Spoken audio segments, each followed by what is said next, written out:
you lived through some of the harshest times, I would say. You and your family likely lived through some of the harshest times in North Korea in the 90s after the Berlin Wall fell and the Russian communists stopped supporting North Korea's economy. Maybe we could start, I think, by just allowing you to tell your story. So you can start wherever you'd like. And Thank you. Exactly as you mentioned, in the after Soviet Union collapsed, they were stopped helping North Korean regime. And North Korean regime is like run by central government economy. So they decide how much rice you can eat that day per person based on their class. So even though the biggest irony of North Korea is that it was founded the idea of equality, make everybody the same, the communism, and then they called it themselves as a socialist paradise. But they made it into North Koreans into three big categories of classes, and within three categories, they divided 50 subcategories of classes. So it became the most unequal society that you can imagine right now in our human history.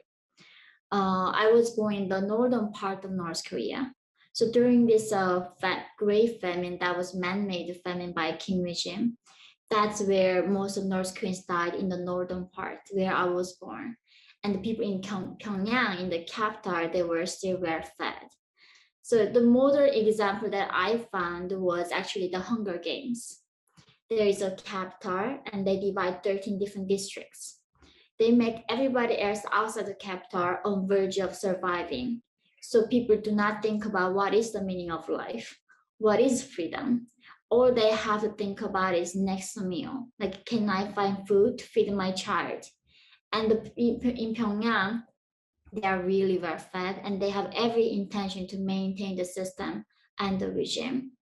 So that's where I was born in. In the 1993, seeing the dead bodies on the streets was literally everyday thing. I never knew that that was like weird word. And that's what got me the first when I came out. People were saying, like, why there's no revolution in North Korea. And first of all, we don't even know the vocabulary revolution in North Korea. It's a country where they don't teach us about the word love. There's no romantic love in North Korea. I never heard my mom telling me that she loved me. The only word that we know, love, is that written form of the word where we describe our feelings towards like dear leader, not about to another human. So there's no word for love, no word for human rights, dignity, freedom. And that's why people in North Korea, they don't know they are oppressed. They don't know they are slaved. you said the information control was so total that you had absolutely no idea what was happening in the outside world. And you believed at that time that despite what you saw around you, that other countries were much worse.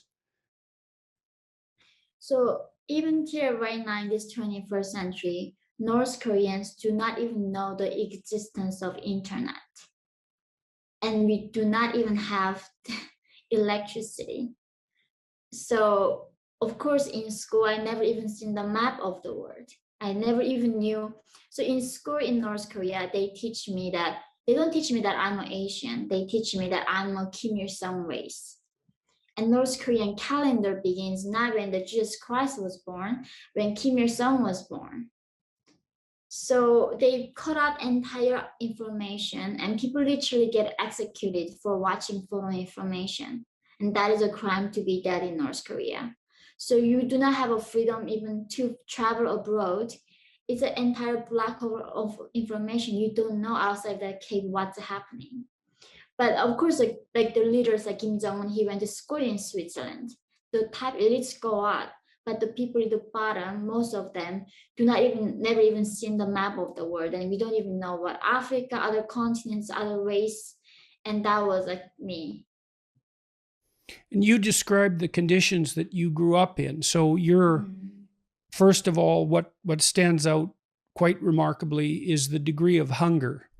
Yeah. So tell me a bit about what it was like when you were a kid in the 90s in Korea with regards to eating. So It's North Koreans are on average 3 to 4 inch shorter than South Koreans because of the malnutrition.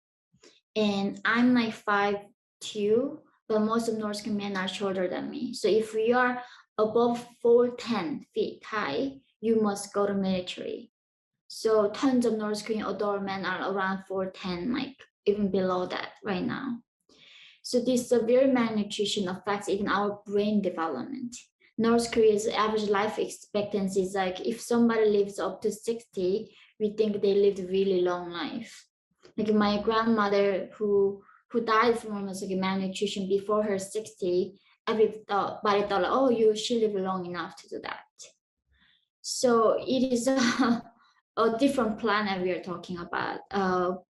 Being in North Korea, of course, like only way for me to get my proteins were eating, grasshoppers, dragonflies, a lot of insects, tree barks, plants, flowers, and that's how we survive. And most of people die in the spring because that's when there's no like really insects and plants are. And that's where every spring there's most of people dying and majority of people dying that time. Yes, and you said that for you and for the people around you, spring wasn't a time of hope and renewal, but the absolute worst time of the year. The And so season maybe of you can death. explain that. Yeah.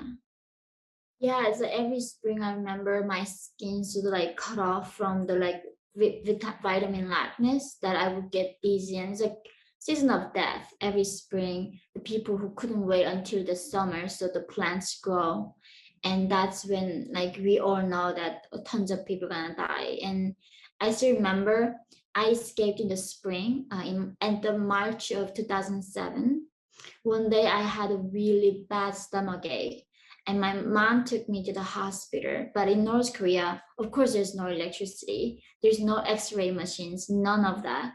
Literally a nurse using 1 meter to inject every patient in the hospital.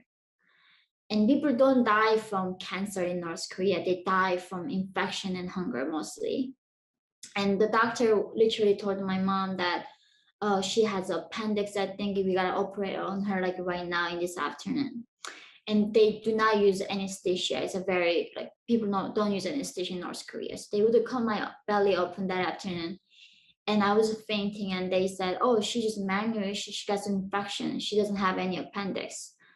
But and then they closed me back, and then literally from our hospital to the bathroom, there were like piles of human bodies piled up. And you see children like chasing the rats, eating just rats eating human eyes first. And then children catch these rats and they eat and they somehow die from I don't know what it is. Then rats eat the children back. So this cycle of us eating rats and they eat us back is going to continue and continue.